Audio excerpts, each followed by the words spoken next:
Ibu, saya akan membersamai Bapak Ibu semua untuk di kegiatan inti workshop implementasi teaching factory. Baik, tidak berlama-lama, segera saja kita akan menyimak pemaparan tentang implementasi teaching factory.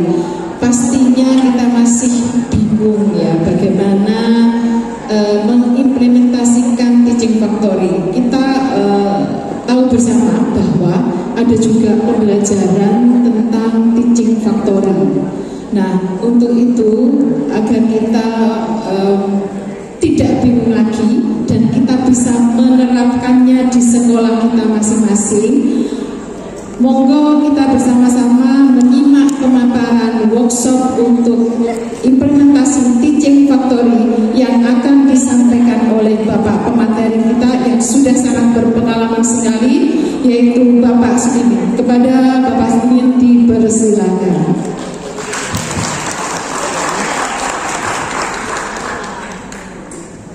Terima kasih Ibu Ika. Assalamualaikum warahmatullahi wabarakatuh. Waalaikumsalam. Yang saya hormati Bapak Ketua MGMP Bisnis dan Pemasaran Bapak Asrafi, yang saya hormati Bapak Ibu pengurus MGMP Bisnis dan Pemasaran Jawa Timur, juga yang saya hormati Bapak Ibu guru yang mengampu materi bisnis dan pemasaran di MGMP Jawa Timur. Selamat pagi, salam sehat dan sejahtera. Alhamdulillah, ini luar biasa ini forum untuk workshop sebanyak ini. Mayoritas ibu-ibu ya ini. Memang khas ya. Oh iya, karena paling luas praktis. Baik, saya didahului Pak Asrafi untuk boleh berbagi terkait dengan penerapan teaching factory di sekolah vokasi atau khususnya SMK.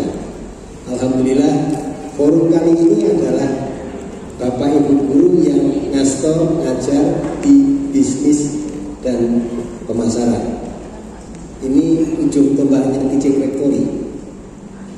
Kalau ujung tombaknya sudah ada di sini, ya tentu teaching factory di Jawa Timur umumnya itu akan bersinar untuk di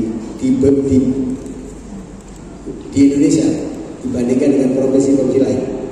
Tapi kalau misalnya saya boleh komparasikan dengan teaching factory di Jawa Tengah, kayaknya tidak sesemarak di Jawa Timur saya.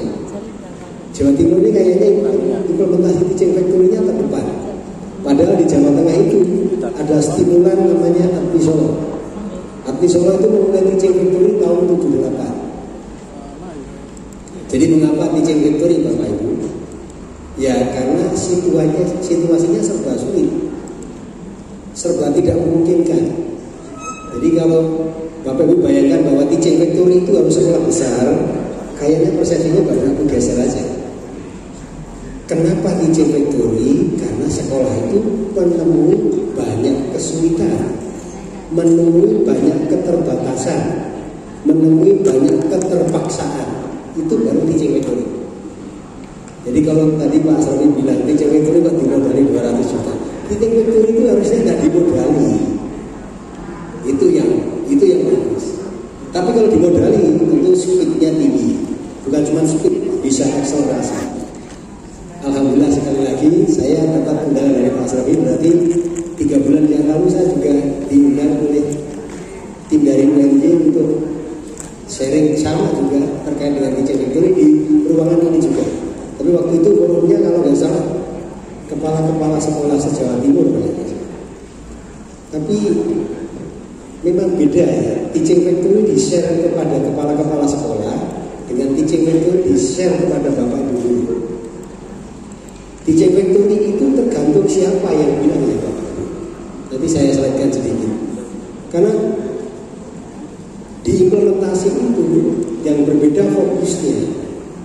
Kalau teaching factory itu oleh kementerian, fokusnya nggak siapa-siapa. Teaching factory di kementerian itu penguatan, bantuan ya. Jadi teaching factory itu apa? Bantuan.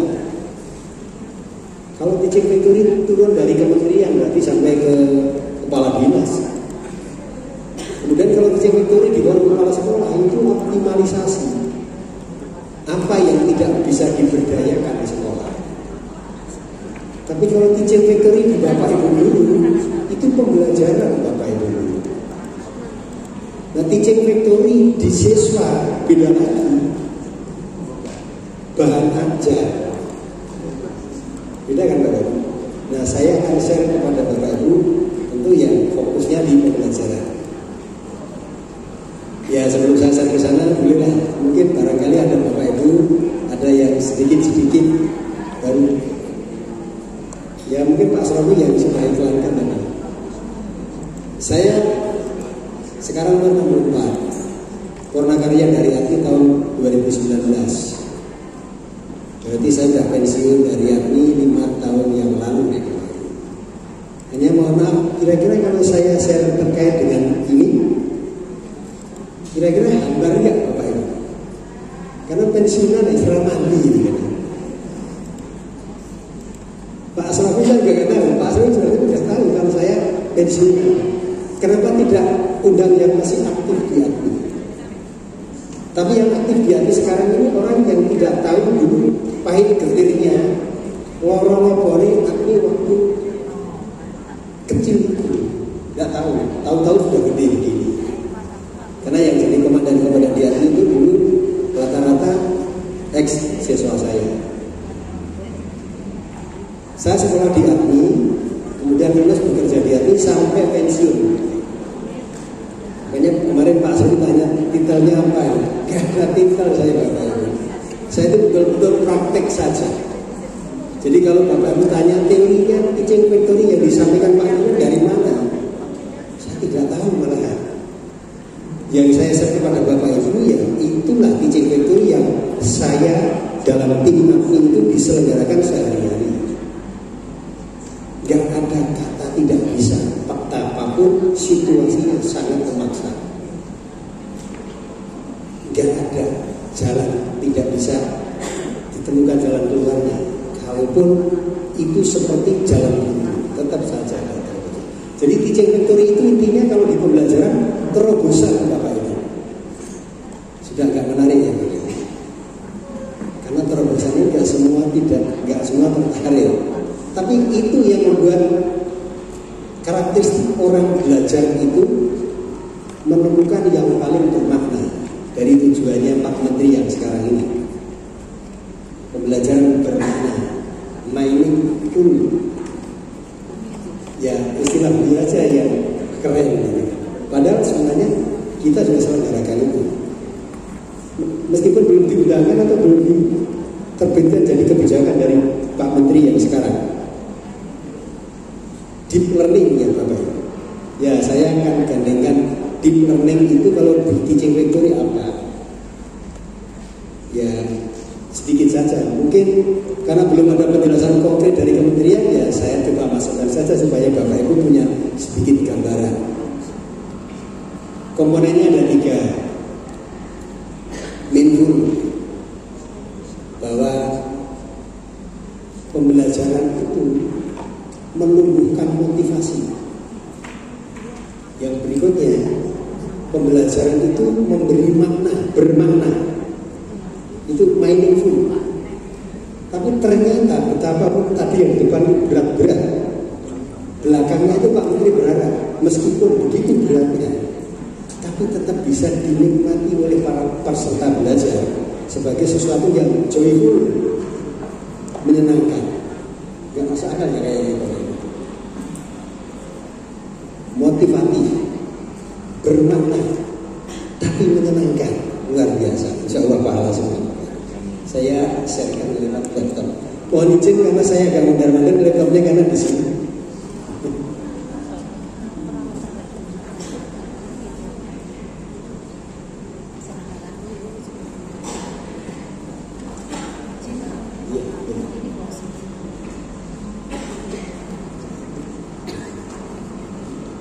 Karena saya sehari-hari lebih banyak praktek Bapak Ibu, maka kalau saya berteori banyak-banyak susah. Jadi kalau saya nulis ya cuma nulis kata-kata saja, itu pun domainnya di kata kerja. Maka kalau saya nyebut itu ringkasan, ringkasan itu apa? Karena ini ringkasan untuk petunjuk kerja, ya kata kerja saja. Kemudian kalau Bapak Ibu yang berkenan mendeskripsikan menjadi kalimat yang panjang, monggo saja. Teaching factory itu intinya adalah mengorganisasikan pekerjaan.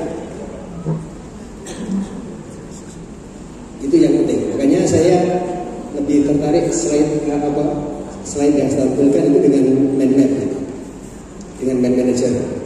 Undangan Pak Ketua itu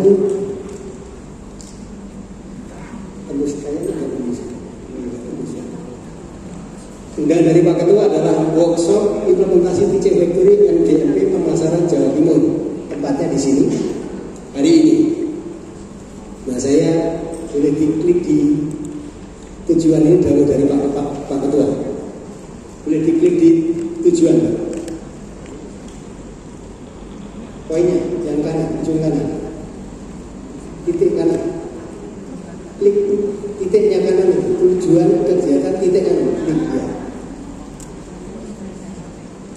Ya. Yang pertama meningkatkan kompetensi guru. Kok saya malah tanya, kenapa kompetensi guru ditingkatkan? Tapi boleh diklik satu lagi di kompetensi guru. Klik ujungnya kompetensi guru. Atas ini. Ya, kalau Bapak Ibu mau tingkatkan kompetensi guru, ya didaktik pedagogik saja. Gak ada yang lain. Didaktik pedagogik itu adalah pembelajaran yang dengan pendampingan intensif, pembelajaran yang disajikan secara penuh kasih sayang. Gimana caranya? Lakukan bukan cuma didaktik, tapi lebih tajam, lebih dalam, lebih banyak atas perilaku pedagogiknya.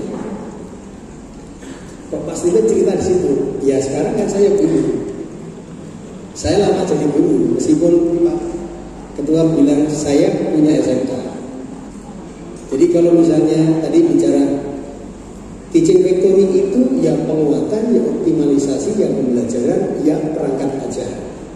Saya alhamdulillah meskipun sedikit-sedikit saya lakukan semua. Saya sebagai pemilik sekolah, ya saya adalah penguatan. Saya sebagai pernah jadi pimpinan, saya juga biasa melakukan optimalisasi. Optimalisasi itu apa? Tak ada rotan pun jadi. Jadi jangan bilang wah alatnya nggak ada, itu nggak ada, orangnya nggak ada, di mana-mana nggak ada. Kok nggak ada semua? Betapapun tidak tampak adanya, ya tetap harus ada. Dan seterusnya. Berikutnya yang dari Pak Ketua, tujuan yang kedua adalah menguatkan keterhubungan dengan industri dan dunia kerja. Silaturahim Bapak Ibu, gak ada hubungan bisa dijalin baik tanpa silaturahim.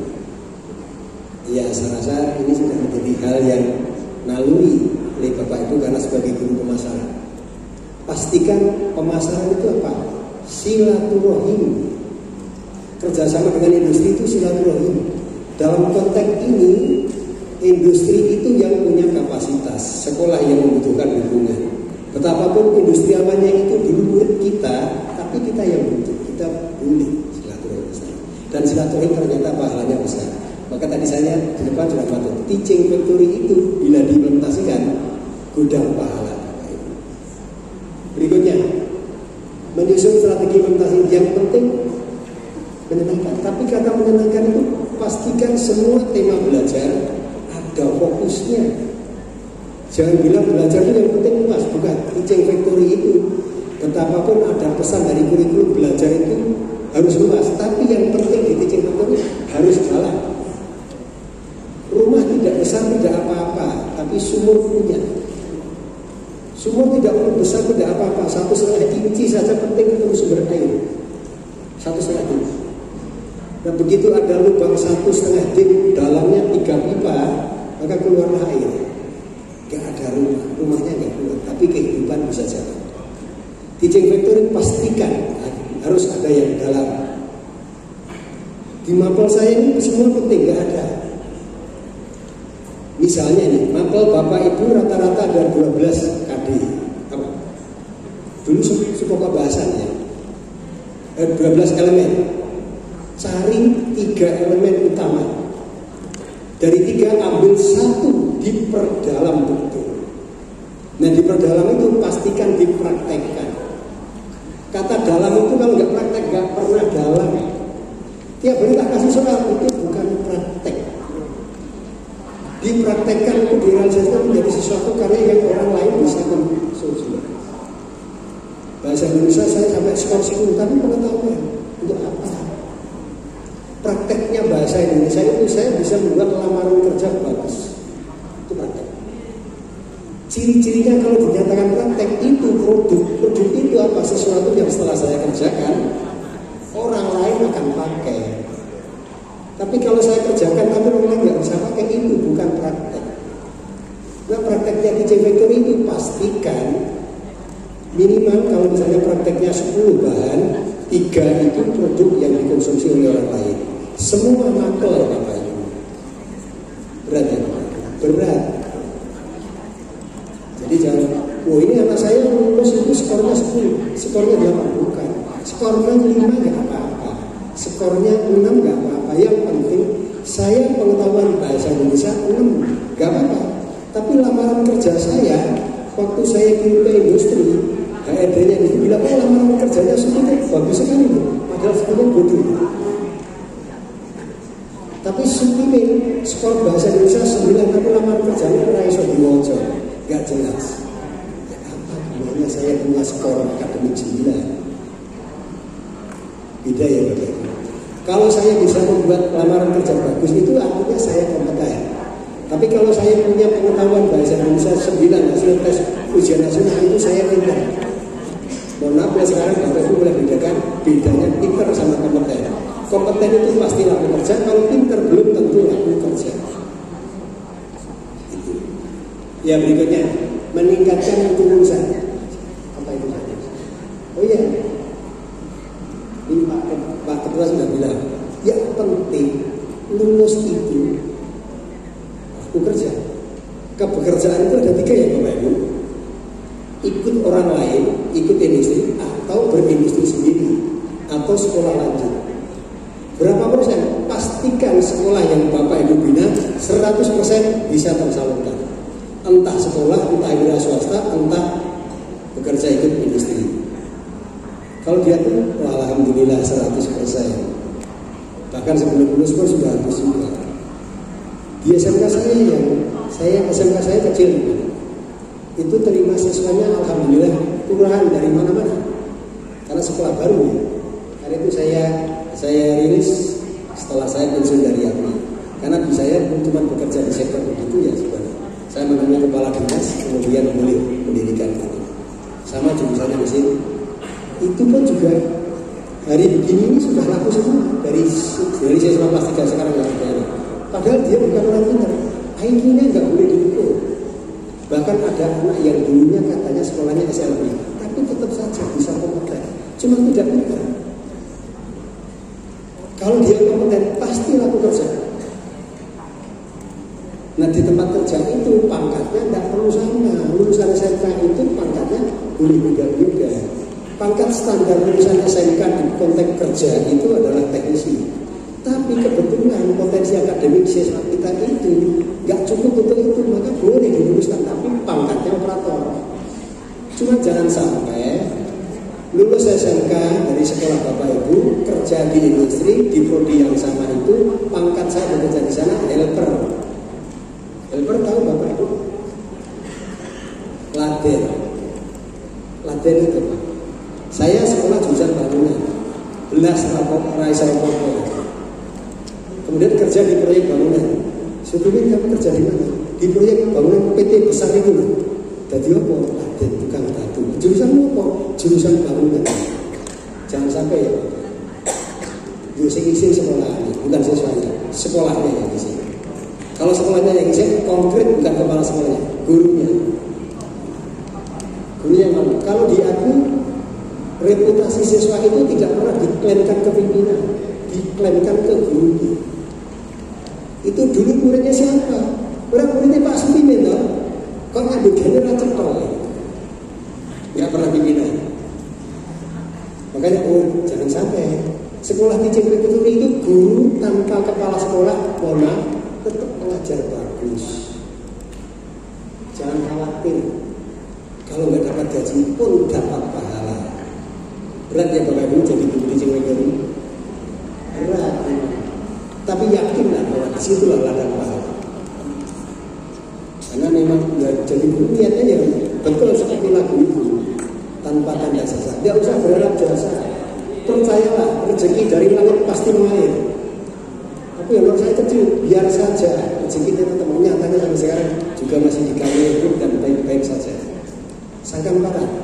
Begitu orang punya pesan baik terhadap pribadi kita, maka orang akan dukung dari banyak arah. Berikutnya, meningkatkan kreativitas dan inovasi pengajaran. Ya jangan keberatan ya Bapak Ibu, lakukan rekayasa apa saja. Nah, gak ada panduannya itu, gak ada petunjuknya itu, gak ada ikannya itu. Tapi itu real di lapangan, kasus itu ada. Temukan caranya, temukan solusinya. Itu rekayasa. Nah, begitu siswa diajari sering begitu, tabiat siswa, watak siswa menjadi ide bebas untuk keluar. Itulah stimulan munculnya, tumbuh suburnya kreativitas. Jadi teaching recruitment itu apa Bapak Ibu? Untuk memicu tumbuh suburnya kreativitas dari para siswa didik kita. Bukan untuk jadi pintar, tapi untuk jadi kreatif. Ada orang pintar yang kreatif, ada banyak. Terlalu pakem dengan hukum. Guru itu ada aturan, tapi lebih banyak hal yang bebas. Maka saya sebenarnya mendukung sekali dengan dimunculkannya kurikulum Merdeka Belajar begitu. Cuman banyak yang kritik juga ya. Saya juga nggak tahu. Padahal itu bagus nih. Kenapa bagus saya bilang? Karena waktu dirjennya Pak Ikan Sakarindo, kebetulan saya masuk dalam tim, salah satu tim anggota penyusun kurikulum Merdeka Belajar itu. Tujuannya bagus, cuma tidak terkomunikasikan, tersosialisasikan ke sekolah seolah-olah memberi pesan kepada sekolah kebingungan. Padahal itu sebenarnya sekolah dipersilahkan melakukan banyak hal, unsur-unsur perilaku kerja yang boleh secara otonom dimunculkan, dikaitkan dengan hal-hal yang sifatnya lokal yang bisa dikembangkan. Lokalnya Momere beda dengan lokalnya Lumajang, lain. Karena di Momere itu gunung-gunung, Lumajang banyak dataran dan tanahnya subur. Jadi kalau misalnya di Lumajang itu begini bisa, tapi di Momere harusnya bisa, nggak bisa. Yang dilihat oleh Diknas itu hanya hal-hal yang terkait dengan kebermanfaatan, bukan kerja. Yang terakhir, satu lagi, memperkuat ya. Tentu yang namanya bisnis dan pemasaran itu pasti terkait dengan kemampuan menawarkan apa Bapak Ibu? Keunggulan. Bapak Ibu kenali sekolah Bapak Ibu, di mapel Bapak Ibu yang kira-kira akan dihubungkan apa? Dan setiap siswa boleh menangkap keunggulan yang berbeda. Satu lagi klik yang keunggulan, klik yang keunggulan, yang nawarkan atasnya.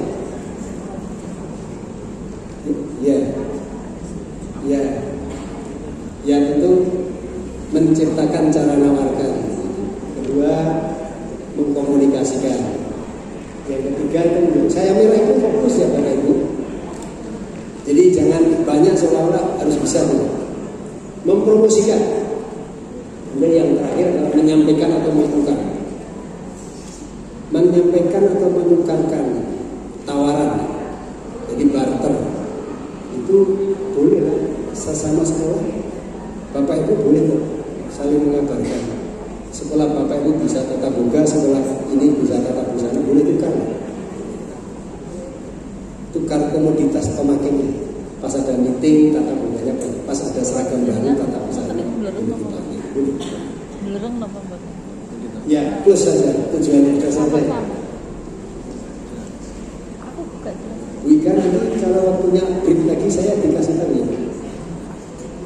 Karena dialog ini bisa banyak. Yang berikutnya aktivitas. Aktivitas anak-anak. Ya. Aktivitas di dalam sekolah TEFA Bapak Ibu. Itu yang pertama, kemitraan. Pasti harus ada jalinan dengan pihak luar. Bisa industri, bisa masyarakat, bisa mana saja. Bisa lokal, bisa interlokal. Bisa dalam negeri, bisa luar negeri. Silakan. Sebenarnya ini juga dibesarkan di kurikulum Merdeka. Ya tentu. Kenapa kemitraan? Ya, yang diharapkan adalah kebergunaan. Tapi bolehlah bin-binnya dikit. Oh iya. Silahkan kemitraan. Yang penting Bapak Ibu bisa mempertimbangkan aspek benefitnya apa, aspek profitnya apa. Bagi sekolah itu tentu benefit. Tapi bagi kanan Bapak Ibu ada yang tidak mau benefit. Maunya profit, oke kita mau saja. Industri itu tidak ada yang mau benefit. Semua industri itu maunya profit. Tapi sekolah, mohon maaf, jangan eksploitasi profit. Mohon maaf, sekolahnya bisa rusak Bapak Ibu. Karena profit itu salah-salah melakukan langkah-langkah yang etiknya bisa kesinggul. Menghalalkan segala cara. Industriawan itu hampir mungkin begitu. Apakah ada? Ya tidak semuanya, tapi hampir semuanya begitu. Pengrajin furniture ya, eksportir. Dapat kayu sah semua? Tidak. Ada kayu hitam. Tapi beli tetap. Tapi asalnya kayu hitam, bukan warnanya hitam dan seterusnya. Tapi kalau sekolah jangan sampai menerapkan ilmu itu karena ditetesi ilmu baik saja belum tentu diimplementasikan semuanya baik. Maka sebenarnya sekolah disebut sekolah kenapa? Karena orientasi materinya adalah moral force. Jadi memang yang diajarkan moral itu apa? Moral itu gak ada aturan pun orang diajari teratur. Jangan sampai ini gak ada aturannya, tabrak aja misalnya. Mau masuk ke tempat ruangan tertentu langsung masuk aja. Mas, Mbak, Anda ini miliknya siapa kan? Masuk jas-jas gitu. Kan gak ada aturannya, Pak. Masuk kelas harus izin, gak ada. Tapi kalau ya patutnya itu ya Pak, Bu, permisi saya mau ketemu teman saya yang duduk di pojok sana. Itu moral, etik. Nah sekolah harus ajarkan itu. Jangan karena gak ada peraturan seolah-olah gak diajarkan. Berat memang kan Bapak Ibu, lagi-lagi berat karena ini agak masuk sekali. Ya, kalau benefit ya itu meningkatkan kapasitas sekolah. Bapak Ibu guru menjadi lebih cakap, training lebih lanjut, punya pengalaman lebih banyak seperti kali ini lah mungkin ada tambahan referensi meskipun saja ini roda NLP Pak Sudin itu pesannya menceritakan.